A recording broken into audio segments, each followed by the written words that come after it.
नमस्कार दोस्तों। चल पड़े जिधर दो डगमग में चल पड़े कोटि पग उसी ओर। इसी कॉन्सेप्ट, ये जो सोहनलाल द्विवेदी का जो कॉन्सेप्ट है, यह है पूरा का पूरा महात्मा गांधी के बारे में। आज हम लोग चर्चा करने जा रहे हैं अपने वीडियो के माध्यम से महात्मा गांधी के बारे में। नमस्कार, मैं विदुशेखर सिंह स्वागत करता हूं आपके अपने चैनल एजुमेनिया 247 पर। जब आप हिस्टोरिकल बैकग्राउंड में जाओगे या किसी भी एग्जामिनेशंस के बारे में जब आप पढ़ते हो तो एक बड़ा लंबा चौड़ा कॉन्सेप्ट उठा करके दिया जाता है, राष्ट्रीय आंदोलन, नेशनल मूवमेंट।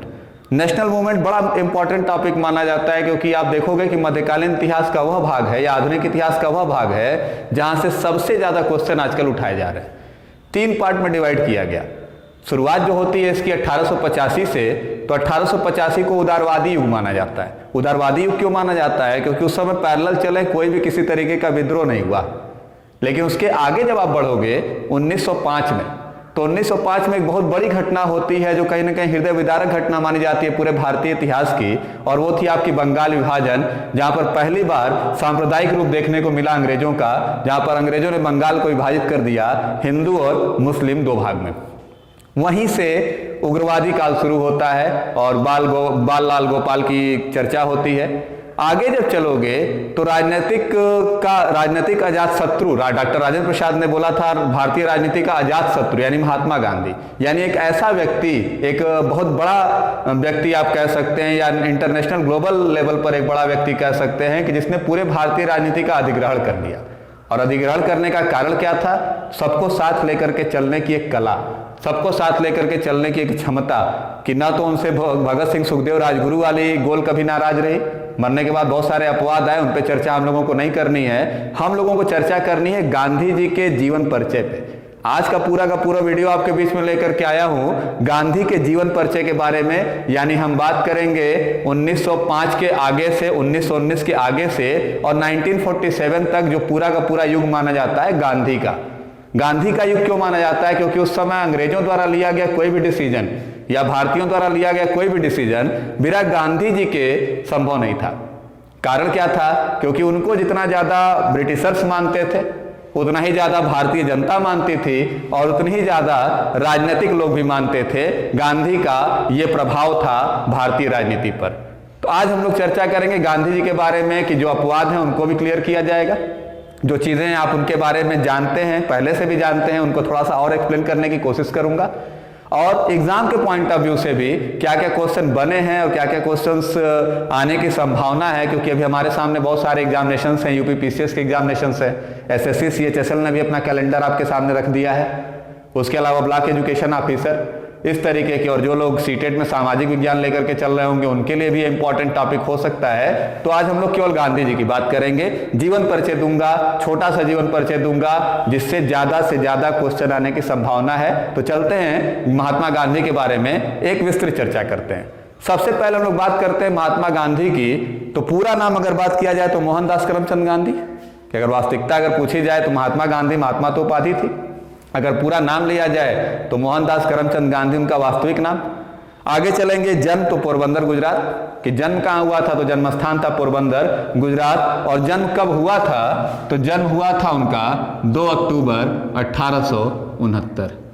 यानी महात्मा गांधी का जन्म अगर पूछा जाएगा तो जन्म था 2 अक्टूबर 1869 को। 1869 में पोरबंदर गुजरात में मोहनदास करमचंद गांधी का जन्म होता है। आगे चलते हैं, विवाह की जब चर्चा होती है या इस तरीके की चर्चा जब होती है, या मृत्यु की अगर आप बात करेंगे तो मृत्यु हुई थी इनकी 30 जनवरी 1948। 30 जनवरी 1948 को मृत्यु हुई थी। यानी ये पूरा का पूरा एक समराइज है कि 1869 में वो पैदा हुए थे और 1948 में उनकी मृत्यु हुई थी। इसी दिवस को आज की डेट में शहीद दिवस के नाम से भी जाना जाता है। शहीद दिवस हम लोग 3 मनाते हैं, ध्यान दीजिएगा कि 3 शहीद दिवस मनाए जाते हैं, लेकिन ऑफिशियली जो मनाया जाता है वो 30 जनवरी का मनाया जाता है। 3 कौन मनाए जाते हैं उस पर अगर चर्चा करें तो एक चर्चा होती है 30 जनवरी की, यानी महात्मा गांधी को नाथूराम गोडसे ने जो गोली मारी थी और उनकी मृत्यु हुई थी, उस दिवस को भी हम शहीद दिवस के रूप में मनाते हैं। आगे चलते हैं तो 23 मार्च 1931 को एक बहुत बड़ी घटना हुई थी। भगत सिंह, सुखदेव और राजगुरु, 3 युवा प्रतिभाएं जो कहीं न कहीं अंग्रेजों को नुकसान पहुंचा रही थी, उनको फांसी की सजा सुनाई गई। तो 23 मार्च को भी मनाया जाता है शहीद दिवस। और एक आयरन लेडी के नाम से मशहूर हमारी नेत्री और पूर्व प्रधानमंत्री इंदिरा गांधी, उनकी भी हत्या हुई थी 31 अक्टूबर को। तो 3 मनाए जाते हैं, जिसमें से अगर ऑफिशियली अगर आपसे पूछा जाएगा 30 जनवरी को ही माना जाता है, क्योंकि महात्मा गांधी यानी राष्ट्रपिता के मरने का दिवस है, तो उसको ऑफिशियली इंडिया में शहीद दिवस के रूप में मनाया जाता है। तो ये जन्म आप याद रखिएगा कि 2 अक्टूबर 1869 को जन्म हुआ था पोरबंदर गुजरात में, और 30 जनवरी 1948 को इनकी मृत्यु हुई थी। ये बेसिक कॉन्सेप्ट्स हैं महात्मा गांधी के बारे में। आगे चला जाए तो महात्मा गांधी के बारे में अगली जो चर्चा होगी, तो अगली चर्चा इनकी होती है विवाह की, कि अगली जब चर्चा करेंगे आप विवाह की, तो इनका विवाह हुआ था 1883 में। विवाह 1883 किससे? तो कस्तूरबा गांधी। सारा सब कुछ सामान्य चल रहा था, कोई बहुत बड़ी दिक्कत नहीं थी। दिक्कत आनी शुरू कब से हुई? तो 1883 में जब विवाह होता है, तो विवाह के कुछ वर्षों के पश्चात इनको इंग्लैंड जाना पड़ता है बैरिस्टर की पढ़ाई के लिए। और ये इंग्लैंड जाते हैं तो ठीक 5 साल के बाद, यानी इनका अगर आपसे पूछा जाएगा इंग्लैंड प्रस्थान, तो इंग्लैंड प्रस्थान इनका होता है ठीक उसके बाद 5 साल के बाद, यानी 1888 में। तब तक भी गांधी का जीवन सामान्य था। आपने उनकी आत्मकथा अगर पढ़ी होगी तो आपने देखा होगा गांधी भी सामान्य बालक थे, वो भी चोरी करते थे, झूठ बोलते थे, उन्होंने खुद ही इस चीज को स्वीकार किया है, सब कुछ सामान्य चल रहा है। इंग्लैंड से उनकी जब बैरिस्टर की डिग्री कंप्लीट होती है 1891 में, यानी 1891 में, 1891 में इंग्लैंड से बैरिस्टर की डिग्री कंप्लीट करते हैं और फिर से वो वापस आते हैं कहाँ? भारत। भारत वापस आने के बाद उनके एक मित्र थे अब्दुल्ला, एक बहुत बड़े व्यापारी थे, और उनका एक मुकदमा चल रहा था दक्षिण अफ्रीका में। तो अब्दुल्ला ने रिक्वेस्ट किया कि महात्मा गांधी जी, अगर आप पढ़े हुए हैं या एक बैरिस्टर की पढ़ाई अगर आप किए हुए हैं, तो क्यों नहीं आप मेरा मुकदमा लड़ने के लिए दक्षिण अफ्रीका चले जाते हैं। दक्षिण अफ्रीका निकलना इनका होता है 1893 में। यानी अगर गांधी जी का अगर आपसे पूछा जाएगा कि दक्षिण अफ्रीका प्रस्थान कब हुआ या दक्षिण अफ्रीका वो कब गए, तो दक्षिण अफ्रीका प्रस्थान माना जाता है 1893 में। एक घटना छोटी सी मैं आपको याद दिला रहा हूँ, रेल कांड के नाम से फेमस है, कि महात्मा गांधी को अश्वेत होने के नाते टिकट लेने के बावजूद ट्रेन से धक्का दे दिया गया। सेम डे है जिस दिन उन्होंने दक्षिण अफ्रीका प्रस्थान का मूड बनाया था, तो रास्ते में चूंकि ये घटना हुई, तो अगर आपसे कभी पूछा जाएगा कि महात्मा गांधी दक्षिण अफ्रीका कब गए, तो भी आपका आंसर होगा 1893। और अगर आपसे पूछा जाए कि रेल कांड, महात्मा गांधी के जीवन से जुड़ा हुआ रेल कांड जो टर्निंग पॉइंट था गांधी को महात्मा बनाने का, वो था रेल कांड। तो रेल कांड भी कब हुआ? तो रेल कांड भी आपका 1893 माना जाता है। तो ये मुख्य घटनाएं हैं कि उन्होंने इंग्लैंड प्रस्थान किया 1888 में बैरिस्टर की पढ़ाई के लिए। बैरिस्टर की डिग्री उनकी कंप्लीट होती है 1891 में। 1891 में डिग्री को कंप्लीट करके जब वो लौटते हैं, तो उसके बाद उनके एक मित्र अब्दुल्ला ने उनको सपोर्ट किया कि आप जाइए और मुकदमा लड़िए। तो मुकदमा लड़ने के मूड से वो जाते हैं 1893 में, और रास्ते में ही उनके साथ हो जाता है रेल कांड। और यहीं से जीवन परिवर्तन होता है महात्मा गांधी का, यानी गांधी से महात्मा बनने की कड़ी का जो पहली सीढ़ी थी वो होती है रेल कांड। कि रेल कांड में हुआ क्या था, तो मैंने बता दिया कि अश्वेत होने के नाते इनको टिकट लेने के बावजूद भी उतार दिया जाता है ट्रेन से, और यह चीज उनको बड़ी बुरी लगती है, और वहीं से भेदभाव को खत्म करने का एक प्रण लेते हैं महात्मा गांधी, और शुरू होता है महात्मा का सफर। आगे जब चलेंगे तो जब आप देखोगे कि जैसे वो जाते हैं, महात्मा गांधी जब पहुंचते हैं दक्षिण अफ्रीका, तो वहां पर कुछ घटनाएं होती हैं। जैसे वहां पर जाने के बाद उन्होंने सबसे पहला काम किया नटाल कांग्रेस की स्थापना, कि नटाल कांग्रेस शब्द ये दिमाग में रखिएगा कि कांग्रेस शब्द जब आपके दिमाग में चलता है तो कांग्रेस एक सकारात्मक लोगों का समूह है।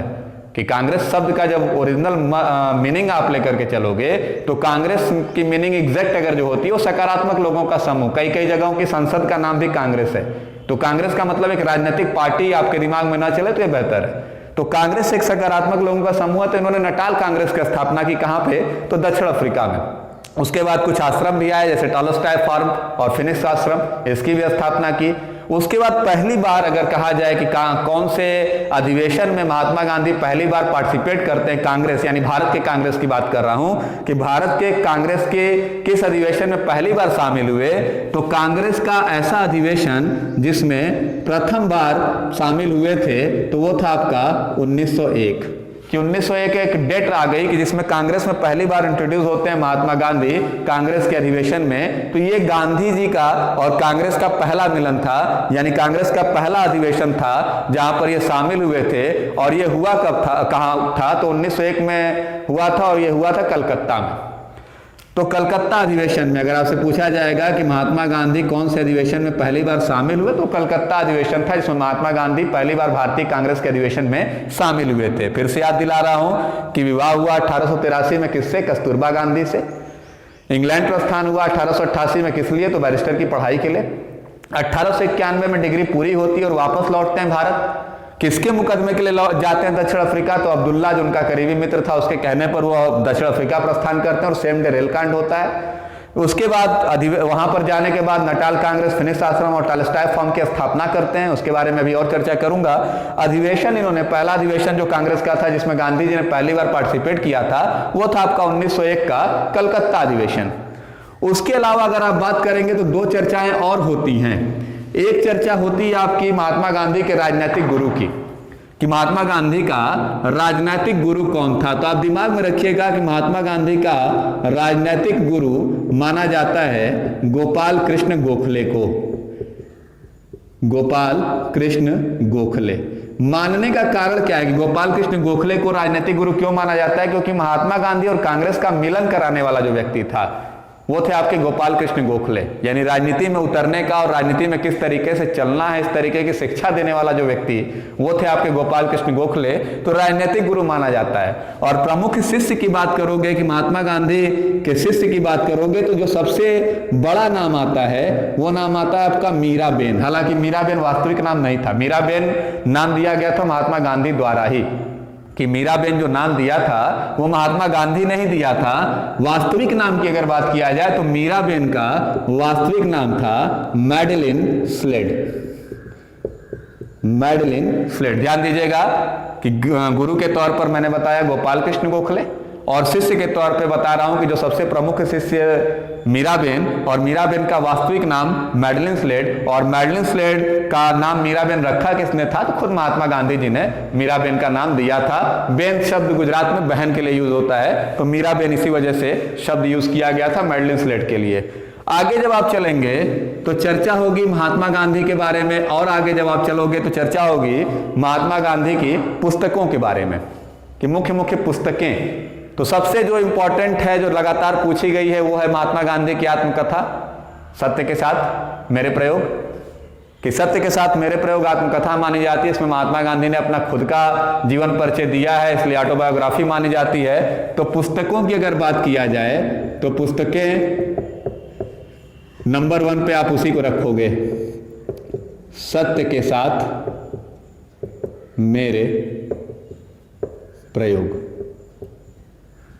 दूसरी अगर किताब की बात करें तो वो आपकी आएगी अनासक्त योग, सत्य के साथ मेरे प्रयोग। और दूसरी किताब जो बहुत ज्यादा चर्चा में थी वो थी आपकी अनासक्त योग। आगे चलेंगे तो एक किताब और चर्चा में आती है, India of my dreams. India of my dreams यानी मेरे सपनों का Bharat, India of my dream. ध्यान दीजिएगा, मेन किताबों की बात कर रहा हूं। सत्य के साथ मेरे प्रयोग, ये महात्मा गांधी की आत्मकथा। अनासक्त योग उनके द्वारा लिखित किताब है। इंडिया ऑफ माई ड्रीम ये भी उनके द्वारा लिखी गई किताब है। उसके अलावा दो किताबों की और बात किया जाए तो एक किताब निकल करके आती है, वो थी आपकी हिंद स्वराज। हिंद स्वराज भी महात्मा गांधी द्वारा लिखित किताब है, तो हिंद स्वराज एक बहुत अच्छी किताब मानी जाती है। उसके अलावा एक किताब और आती है आपकी सप्त महाव्रत, और पिछले बार एक किताब का नाम पूछा गया था, वो किताब है आपकी सुनो विद्यार्थियों। सुनो विद्यार्थियों। ये सारी किताबें महात्मा गांधी द्वारा लिखी गई हैं, जिसमें सबसे पहली किताब जो मैंने लिखी है वो महात्मा गांधी की आत्मकथा है, सत्य के साथ मेरे प्रयोग। उसके बाद किताबें हैं अनासक्त योग, India of my dream, Hind Swaraj, सप्त महाव्रत और सुनो विद्यार्थियों। इसको आप नोट डाउन कर सकते हैं, स्क्रीनशॉट ले सकते हैं, क्योंकि ये मोस्ट इंपॉर्टेंट चीजें हैं जो एक साथ बहुत कम जगहों पर आपको मिल पाएंगी। तो ये आपकी हो गई। आगे जब चलते हैं तो कुछ समाचार पत्रों की भी चर्चा होती है, जिसका संपादन या सह संपादन महात्मा गांधी जी ने किया था। तो उसमें समाचार पत्र की अगर बात करें तो समाचार पत्र की अगर बात करेंगे तो समाचार पत्र में सबसे पहला नाम आता है the Green pamphlet. The Green pamphlet, ये एक समाचार पत्र है जो किताब द्वारा, जो महात्मा गांधी जी द्वारा लिखा गया था। उसके अलावा जब आप पाएंगे तो एक नाम आएगा आपका इंडियन ओपिनियंस। इंडियन ओपिनियंस, एक ये भी आपके न्यूज़पेपर में आती है इंडियन ओपिनियन, जो महात्मा गांधी जी ने लिखा था। उसके अलावा एक और यंग इंडिया। यंग इंडिया ये भी एक समाचार पत्र था जिसका संपादन किया था महात्मा गांधी ने। और एक बहुत ज्यादा कंट्रोवर्शियल शब्द निकल करके आया महात्मा गांधी के यहाँ से, जो था आपका हरिजन। हरिजन वास्तव में एक समाचार पत्र था जिसकी शुरुआत महात्मा गांधी ने की थी। तो ये 4 समाचार पत्र मुख्य हैं जिनकी चर्चा महात्मा गांधी के साथ होती है। The Green Pamphlet, Indian Opinion, Young India और हरिजन। ये आपका मेन चर्चा है जिसमें महात्मा गांधी का रोल आएगा। महात्मा गांधी का रोल आएगा। फिर से याद दिला रहा हूं, the Green Pamphlet, Indian Opinion, Young India, Harijan. आगे चलता हूं, कुछ उपाधियों की भी चर्चा होगी महात्मा गांधी के साथ। तो 2 उपाधियां जिसके बारे में कहा जाता है कि पता नहीं किसने दे दिया था, या आप कह सकते हो कि जनता द्वारा जो चर्चा की गई थी, वो 2 उपाधियां थी। एक उपाधि की अगर बात किया जाए तो सबसे पहले तो जो उपाधि उनको मिली थी, हालांकि ये उपाधि इनको मिल गई थी दक्षिण अफ्रीका में ही, कैसरे हिंद। और एक उपाधि भर्ती करने वाला सार्जेंट। भर्ती करने वाला सार्जेंट। ये इसलिए मैं कह रहा हूं कैसरे हिंद और भर्ती करने वाला सार्जेंट। तो मैंने कहा कि जब महात्मा गांधी पहुंचते हैं दक्षिण अफ्रीका में, तो वहां पर जाकर के उन्होंने नटाल कांग्रेस की स्थापना की, जहां पर उन्होंने अश्वेत लोगों को जोड़ना शुरू किया। अश्वेत लोग चाहे जहां के भी रहे, एशिया के किसी भी हिस्से से आते थे, सबको जोड़ना शुरू किया। इसी वजह से उनको एक उपाधि जनता द्वारा दी गई, कैसरे हिंद। दूसरा, भर्ती करने वाला सार्जेंट क्यों बोला गया? तो भर्ती करने वाला सार्जेंट बोलने का मुख्य कारण यह था कि महात्मा गांधी, जब प्रथम विश्व युद्ध की चर्चा होती है तो कहा जाता है कि महात्मा गांधी भारतीय युवकों को प्रोत्साहित करते थे प्रथम विश्व युद्ध में भाग लेने के लिए सैनिक के रूप में। और इसी वजह से जनता को ये लगा, क्योंकि गांधी उस समय अपने शुरुआती दौर में थे, महात्मा गांधी को बहुत सारी जनता नहीं पहचानती थी। उनको ये लगता था कि कोई सार्जेंट है जो भर्ती करने के लिए युवाओं को अपने साथ ले जाना चाहता है। तो एक दिमाग में रखिएगा कि ये दोनों जो उपाधियां हैं ये जनता द्वारा दी गई थी। कैसरे हिंद की उपाधि भी, इसको कहीं कहीं किताबों में आप पढ़ोगे तो दक्षिण अफ्रीकी सरकार भी लिखा होता है, लेकिन मुख्यतः जनता द्वारा और उनके सहयोगियों द्वारा दी गई एक उपाधि थी। आगे एक बहुत बड़ा नाम, आधुनिक युग के अजात शत्रु। अजात शत्रु शब्द का मतलब होता है जिसका कोई शत्रु ना हो। तो आधुनिक युग का अजात शत्रु, यह भी एक उपाधि दी गई थी महात्मा गांधी को। और दिया किसने था? तो देने वाले थे हमारे देश के प्रथम राष्ट्रपति यानी डॉक्टर राजेंद्र प्रसाद। तो डॉक्टर राजेंद्र प्रसाद ने आधुनिक युग का अजात शत्रु इनको बोला था। अगला नाम आता है बापू, जिस नाम से सबसे ज्यादा प्रसिद्ध हुए हमारे महात्मा गांधी, बापू। तो बापू बोलने वाला अगर माना जाता है सबसे पहली बार, तो वो थे आपके जवाहरलाल नेहरू। लेकिन एक कंफ्यूजन है, कभी कभी अगर ऑप्शन में आपको जवाहरलाल नेहरू नहीं मिलेगा तो एक नाम और आप दिमाग में रखिएगा, इनके बारे में भी कहा जाता है जिन्होंने बापू बोला था, वो थे आपके CF एंड्रयूज।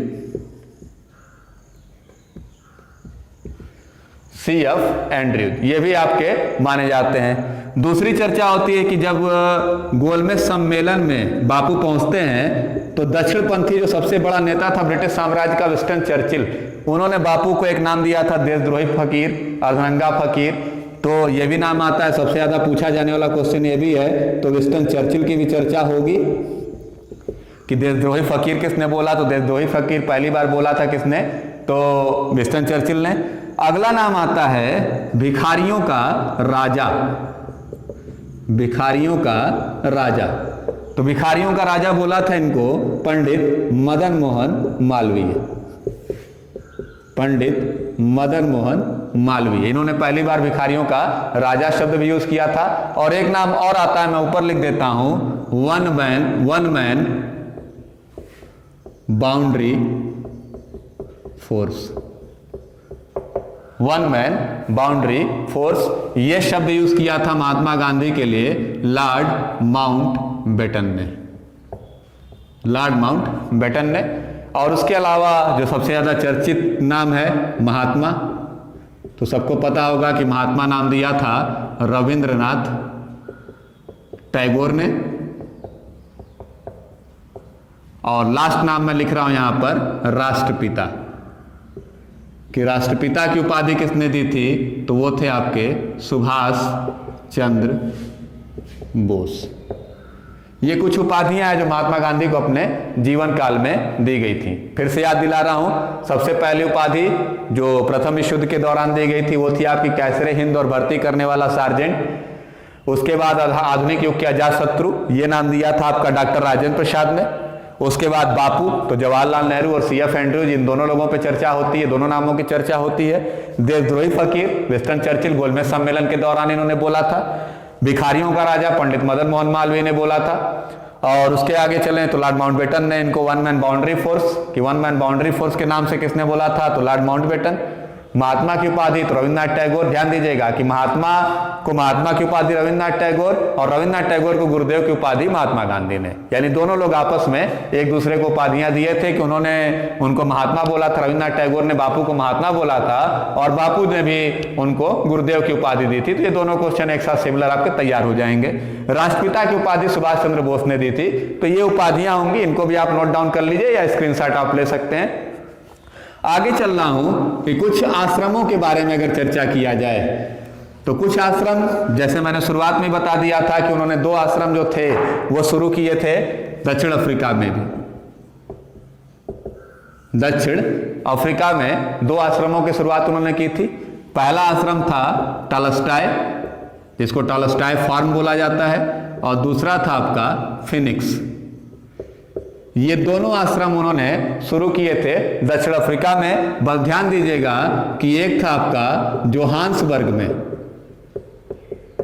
और एक था आपका डरबन में। थे दोनों दक्षिण अफ्रीका में ही, लेकिन एक आपका जोहान्सबर्ग में और एक आपका दक्षिण अफ्रीका में, सॉरी डरबन में, एक आपका 1902 में और एक आपका 1904 में। ये 2 आश्रम उन्होंने शुरू किए थे। कहाँ पे, तो दक्षिण अफ्रीका में। एक था टॉलस्टॉय फार्म और दूसरा था आपका फिनिक्स आश्रम। जोहान्सबर्ग में था टॉलस्टॉय, 1902 में बनाया गया था, और फिनिक्स आश्रम डरबन में था, 1904 में बनाया गया था। आगे चलते हैं तो अगला जो सबसे फेमस नाम आता है वो है आपका साबरमती आश्रम। साबरमती आश्रम जिस दिन ये लौटे हैं, भारत आगमन, ये भी याद रखिएगा कि भारत आगमन हुआ था कब, तो 9 जनवरी 1915। इसलिए याद रखिएगा क्योंकि इसी 9 जनवरी को हम लोग मनाते हैं प्रवासी भारतीय दिवस। महात्मा गांधी के भारत आगमन की वजह से ही हम लोग 9 जनवरी को ही आपका प्रवासी भारतीय दिवस मनाते हैं। तो जैसे ही वो भारत आगमन उनका होता है तो साबरमती आश्रम की स्थापना उन्होंने की अहमदाबाद में, और कब की, तो भारत लौटते ही यानी 1915 में। तो साबरमती आश्रम अहमदाबाद 1915 में। और उसके अलावा साबरमती आश्रम के साल ही उन्होंने सत्याग्रह आश्रम की भी शुरुआत की। तो सत्याग्रह आश्रम आपका था अहमदाबाद में ही, गुजरात में ही, यानी ये दोनों आश्रम, और दोनों आपके 1915 में ही। तो ये दिमाग में रखिएगा। आगे चलता हूं तो 2 आश्रमों की और चर्चा होगी जो ज्यादा आप नहीं पढ़े होंगे। एक उनका आश्रम था अनासक्त आश्रम। अनासक्त आश्रम ये उन्होंने बनाया था कहां पे, तो उत्तराखंड में। अनासक्त आश्रम इन्होंने बनाया था कहां पे, उत्तराखंड में, और ये बना था कब, तो 1929 में। आगे चलते हैं तो एक आश्रम और बोला जाता है सेवाग्राम आश्रम। सेवाग्राम आश्रम की अगर बात किया जाए तो सेवाग्राम आश्रम इन्होंने बनाया था वर्धा महाराष्ट्र में। और कब बनाया था, तो वर्धा महाराष्ट्र में इन्होंने बनाया था 1936 में। क्लियर है? फिर से बोल रहा हूं, टॉलस्टॉय और फिनिक्स आश्रम जोहान्सबर्ग और डरबन में थे 1902 और 1904 में। साबरमती आश्रम और सत्याग्रह आश्रम ये दोनों ने बनाए थे अहमदाबाद में, और दोनों 1915 में। अनासक्त आश्रम उत्तराखंड 1929 में, और सेवाग्राम महाराष्ट्र 1936 में। अब अगली जब वीडियो आपके बीच में लेकर के आऊंगा तो गांधी के जितने भी आंदोलन हैं उन आंदोलनों का स्वरूप और भारत को आजाद कराऊंगा, कि अगले जो वीडियो होंगे उसके अंदर गांधी के आंदोलन का क्या प्रभाव था, गांधी का जनता के ऊपर क्या प्रभाव था, गांधी किस तरीके से ग्लोबल लीडर बनकर के निकले आप लोगों के बीच से, इन सारी चीजों पे चर्चा होगी। बस ये आप ध्यान दीजिए कि हमारे वीडियोस को लाइक करिए, शेयर करिए, सब्सक्राइब करिए, और कहीं ना कहीं आप हमारे साथ बने रहिए, हमारे साथ चैनल पर। आपका प्रेम और आपका विश्वास ही हमको अच्छी वीडियोस ले आने के लिए मजबूत बनाता है। तो हमारे साथ बने रहने के लिए धन्यवाद।